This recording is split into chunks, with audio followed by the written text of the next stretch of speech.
Welcome back સમાચારોમાં આગળ વાત કરીએ અમદાવાદ શહેરની જાણીતી સ્કૂલોને બોમ્બથી ઉડાવવાની ધમકી ઝેબાર નરવાણ ઝાયડસ મહારાજા અગ્રસેન સ્કૂલને પણ ધમકી મળી રાવ ઇન્ટરનેશનલ ડિવાઇન ચાઇલ્ડ સ્કૂલને પણ ધમકી મળી છે જ્યારે કલોની આવિષ્કાર ખોરજની જેમ્સ એન્ડ જેનેસિસ સ્કૂલને ધમકી મળી તે સ્કૂલોમાં પહોંચી પોલીસ અને ફાયરની ટીમ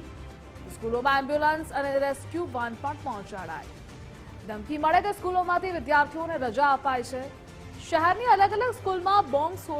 સ્ફોટની તપાસ થઈ રહી છે અમદાવાદની કેટલીક સ્કૂલોમાં રજા પણ જાહેર કરી દેવામાં આવી છે જે આ મહારાજા અગ્રસેન સ્કૂલમાં જે મેલ મળેલ છે બોમ્બ બ્લાસ્ટ થ્રેટ બાબતે એ બાબતે અત્યારે BDDS અને ડોગ સ્કોડને બોલાવવામાં આવેલ છે અને એના દ્વારા ત્યાં સ્કૂલમાંથી સ્કૂલનું ચેકિંગ ચાલુ છે તથા જે સ્કૂલમાં સ્ટુડન્ટ્સ હાજર હતા તેમને મેનેજમેન્ટ દ્વારા સ્કૂલમાંથી રજા આપી દેવામાં આવી છે એટલે સ્કૂલ ત્યાં ખાલી કરી દેવામાં આવી છે અને અત્યારે તેમનું ચેકિંગ ચાલુ છે અને આ મુદ્દે સંવાદદાતા અર્પિત જોડાયેલા છે અર્પિત જે શાળાઓને ધમકી ભર્યા ઈમેલ્સ મળ્યા છે તેના લઈ તપાસેલા અપડેટ શું મળી છે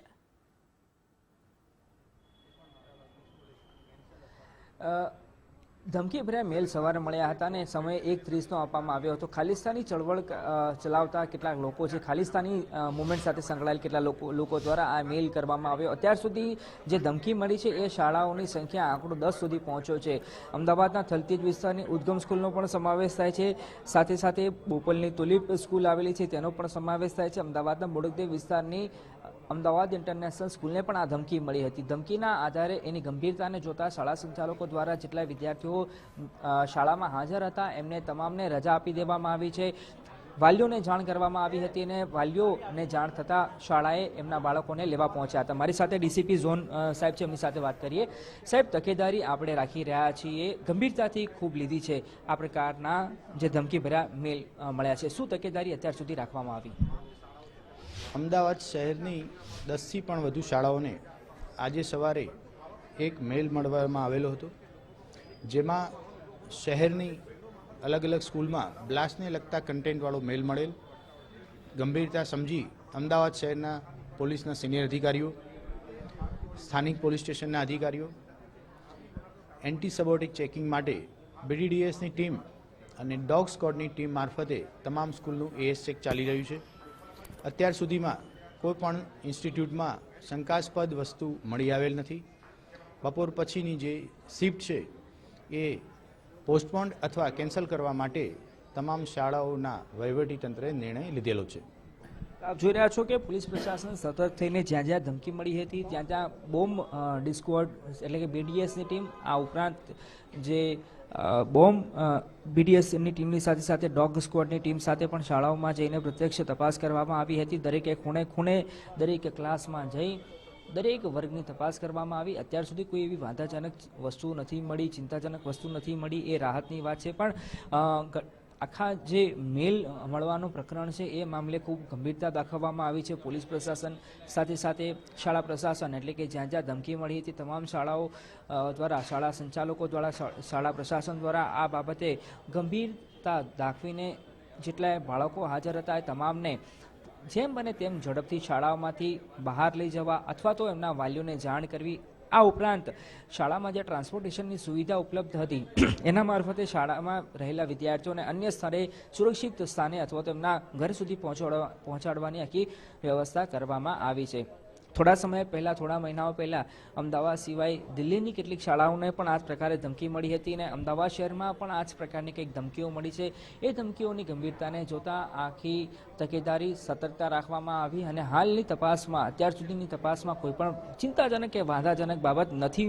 મળી એ પ્રકારની સ્પષ્ટતા પણ પોલીસ દ્વારા કરવામાં આવી છે પોલીસ પ્રશાસન પણ વાલીઓને અને બાળકોને શાળા સંચાલકોને અપીલ કરી રહ્યું છે વિનંતી કરી રહ્યું છે કે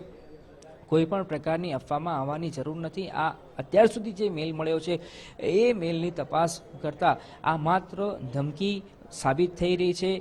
હકીકતમાં કંઈ એવી ચિંતાજનક કે વાંધાજનક વસ્તુ નથી મળી જેથી કરીને વાલીઓએ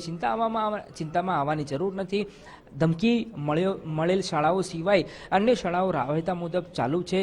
જેટલી શાળાઓને ધમકી મળી છે એ શાળાઓને જિલ્લા શિક્ષણ વિભાગ દ્વારા પણ સૂચના આપવામાં આવી છે કે જરૂરી પગલાં લેવામાં આવે બાળકોની સુરક્ષાની પહેલી ખાતરી કરવામાં આવે અને એ શાળાઓ નજીકના પોલીસ સ્ટેશનમાં અથવા તો જેટલી સુરક્ષા એજન્સીઓ હોય એ એજન્સીના સંપર્કમાં રહી અને અને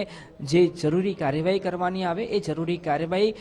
પ્રાથમિક તબક્કે તેઓ કરે એ પ્રકારની સૂચના પણ જિલ્લા શિક્ષણ વિભાગને જે શાળાઓને ધમકી મળી છે એમને સૂચના આપવામાં આવી છે. પોલીસ પ્રશાસન પણ ઘટનાની ગંભીરતાને જોતા શાળામાં પહોંચ્યું છે અને એ જેટલી શાળાઓ છે કે જ્યાં ધમકી મળી છે એ શાળામાં જઈને પ્રત્યક્ષ રીતે રૂબરૂમાં તપાસ કરવામાં આવી છે અને હકીકતની ખરાઈ કરવામાં આવી છે, પરંતુ અત્યાર સુધીની તપાસમાં કોઈ પણ વાંધાજનક વસ્તુ ન મળી નથી, જેથી સ્થાનિક પ્રશાસન દ્વારા પણ રાહતનો શ્વાસ લીધો છે. પણ જ્યારે આ પ્રકારની ધમકીઓ મળતી હોય છે ત્યારે એને ખૂબ ગંભીરતાથી લેવામાં આવતી હોય છે, કેમ કે આ પ્રકારના ટીખળખોરો અથવા તો જેટલા અસામાજિક તત્વો હોય છે એ અસામાજિક તત્વો દ્વારા શાંતિ ડોળાવવાનો પ્રયાસ પણ કરવામાં આવતો હોય છે અને જેના ભાગરૂપે જ આ અમદાવાદ શહેરના પશ્ચિમ વિસ્તારની વાત કરીએ અને એમાંય વસ્ત્રાપુર હોય, બોપલ વિસ્તાર હોય, વેજલપુર વિસ્તાર હોય, બોડકદેવ વિસ્તાર હોય, થલતેજ વિસ્તાર હોય કે પછી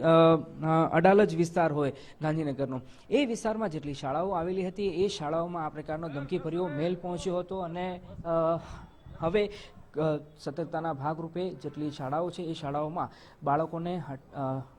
લઈ જવામાં આવ્યા છે અને કોઈપણ પ્રકારની લાપરવાહી ન રહે, કોઈપણ પ્રકારની બેદરકારી ન રહે એનું પણ ખાસ ધ્યાન રાખવામાં આવી રહ્યું છે. પણ રાહતની વાત એ છે, સારી વાત એ છે કે અત્યાર સુધીની તપાસમાં કોઈપણ પ્રકારની એવી ચિંતાજનક બાબત નથી મળી આવી, જેથી સ્કૂલ પ્રશાસન અને શાળા પ્રશાસન દ્વારા અને પોલીસ પ્રશાસન દ્વારા પણ રાહતનો શ્વાસ લેવામાં આવ્યો છે. જી જેને અર્પિત, શાળા પ્રશાસન દ્વારા નિવેદન શું આપવામાં આવ્યું છે? હાલ વિદ્યાર્થીઓને તો રજા અપાય છે, પરંતુ એના સિવાય કોઈ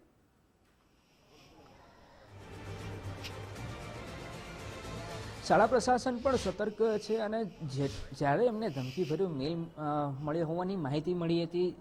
એડમિનિસ્ટ્રેશન ડિપાર્ટમેન્ટ દ્વારા શાળા સંચાલક, શાળાના જવાબદાર વ્યક્તિને જ્યારે આ જાણકારી આપવામાં આવી હતી ત્યારે તેઓ સતર્ક બની અને જેટલાય બાળકો હતા. જોડાવા બદલ આભાર આપનો.